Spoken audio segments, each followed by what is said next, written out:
Hello guys, അപ്പോൾ ഞാൻ നിങ്ങൾക്ക് ഇന്ന് കാണിക്കാൻ പോകുന്ന ഒരു എക്സ്പെരിമെൻ്റൽ റെസിപ്പിയാണ്.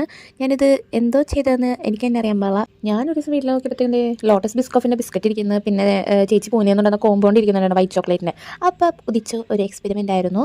ആദ്യം ബിസ്കോഫിൻ്റെ ബിസ്ക്കറ്റ് നന്നായിട്ട് പൊടിച്ചെടുക്കുന്നുണ്ട്, കുറച്ച് വെള്ളം ചൂടാക്കിയിട്ട് അതിൽ ആ ബട്ടർ ഒന്ന് മെൽറ്റ് ചെയ്തെടുക്കുന്നുണ്ട്. എന്നിട്ട് ഒരു കുറച്ച് ഭാഗം മാറ്റി വെച്ച ബിസ്കോഫിൻ്റെ പൊടി എടുത്തിട്ട് ബിസ്ക്കറ്റിൻ്റെ പൊടി എടുത്തിട്ട് അതിലേക്ക് ഗീ ഇട്ടൊന്ന് സെറ്റാക്കുക.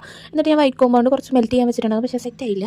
അതിങ്ങനെ തീന്ന് മാറ്റുമ്പോൾ തന്നെ കട്ടയാവുന്നു. അപ്പോൾ ഞാൻ കുറച്ച് അതിൽ പാല് ചേർത്തപ്പോഴത്തേക്ക് എനിക്ക് പുതിയൊരു സംഭവം കിട്ടി. മിൽക്ക് മെയ്ഡ് ആയിരുന്നു, കറക്റ്റ് മിൽക്ക് മെയ്ഡിൻ്റെ ടേസ്റ്റ് ഉണ്ടായിരുന്നു. അങ്ങനെ ഞാനത് ആ മറ്റേ ബിസ്കോപ്പ് ബട്ടറിലിട്ട സംഭവം എടുത്തിട്ട് ലെയർ ചെയ്തു. പിന്നെ അതിൻ്റെ മുകളിൽ നമ്മൾ ആദ്യം ഉണ്ടാക്കിയ ആ സംഭവം എന്തുവാ മിൽക്ക് മെയ്ഡിൻ്റെ സംഭവം ഇട്ട് കൊടുത്തു. പിന്നെ നമ്മൾ വീണ്ടും ആ പാല് മിൽക്ക് മെയ്ഡിൻ്റെ ബാക്കി വന്നതിലേക്ക് ഞാൻ കുറച്ചുകൂടി പാല് ചേർത്തിട്ട് അതിൽ കുറച്ച് ബാക്കി വന്ന ബിസ്കോഫിൻ്റെ പൊടിയും കൂടി ഇട്ടിട്ട് ഒരു കുറുക്ക് സംഭവം സെറ്റാക്കി. എന്നിട്ട് അത് അതിൻ്റെ മുകളിൽ ലെയർ ചെയ്തു. പിന്നെ ബിസ്കോഫിൻ്റെ കൂടി കുറച്ചുകൂടി ബാക്കിയുണ്ട്, അതും കൂടി പൊടിച്ചിട്ടു. പിന്നെ ഒരു ബിസ്കോഫിൻ്റെ ബിസ്ക്കറ്റ് പകുതിയാക്കിയിട്ട് ഒടിച്ചതിൻ്റെ മുകളിൽ വെച്ചു.